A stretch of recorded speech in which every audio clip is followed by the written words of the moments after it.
এক ব্যক্তি খুবই সম্পদশালী ছিল। একসময় তিনি তার স্ত্রীর সঙ্গে খাবার খেতে বসছিলেন। খাবারও অন্যান্য দিনের তুলনায় ভালো ছিল, তাই আনন্দ উল্লাসের সাথে খাবার খাচ্ছিলেন। এমন সময় একজন ভিক্ষুক দরজায় এসে হাজির হলেন। তিনি ঘরের লোকদের কাছে খাবার চাইলেন।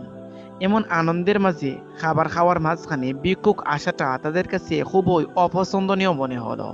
এজন্য ভিক্ষুককে ধমক দিয়ে অপমানিত করে বাড়ি থেকে বের করে দিলেন।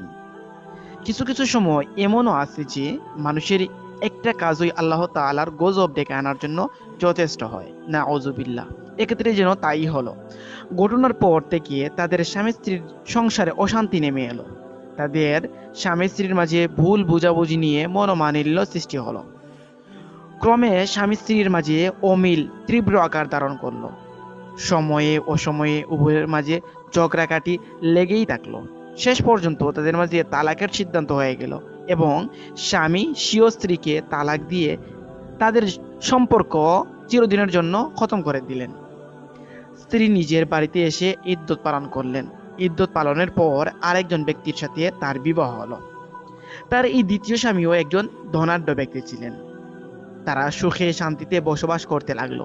অতঃপর সেই মহিলা একদিন তার এই দ্বিতীয় স্বামীর সাথে বসে খানা খাচ্ছিল। সেদিনও বেশ ভালো খাবারের আয়োজন ছিল এবং তারা আনন্দ চিত্তে খানা খাচ্ছিল। এমত অবস্থায় হঠাৎ একজন ভিক্ষুক এসে দরজায় উপস্থিত হলো এবং কিছু ভিক্ষা চাইলো।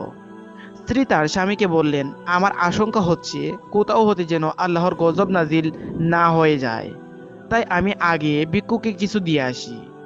স্বামী বললেন, যাও দিয়ে এসো।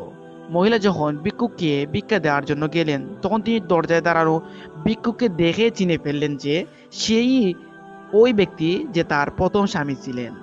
মহিলা তাকে দেখা মাত্র হতভম্ব হয়ে গেলেন। ফিরে এসে তিনি স্বামীকে বললেন, আমি আশ্চর্য দৃশ্য দেখলাম। এ ভিক্ষুক তো আমার সেই প্রথম স্বামী। এরপর মহিলা তার সেই দুঃখজনক স্মৃতিময় কাহিনী বর্ণনা করে বললেন, আমার এই স্বামী অত্যন্ত ধনী লোক ছিলেন। তিনি আর আমি এভাবে বসে একদিন খানা খাচ্ছিলাম।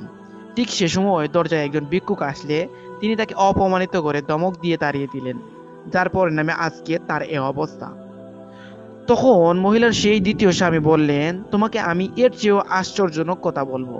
সেটা হলো, তোমার পূর্বের স্বামীর কাছে সেদিন যে ভিক্ষুক এসেছিল সেই ভিক্ষুক আমিই ছিলাম।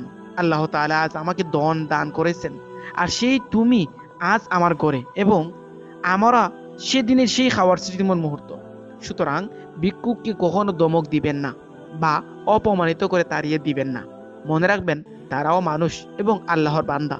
শুধু পার্থক্য এতটুকু যে আল্লাহ তাআলা আপনাকে ধন দিয়েছেন আর তাকে দেন, আবার এ ধন রদ বদল করতেও তিনি সক্ষম। সুতরাং গরিব, মিসকিন ও অনাথ ইয়াতীমের সাথে কখনো খারাপ আচরণ করবেন না। সম্ভব হলে তাদেরকে সাহায্য করবেন অথবা অন্তত ভালো ব্যবহার করে খুশি করবেন।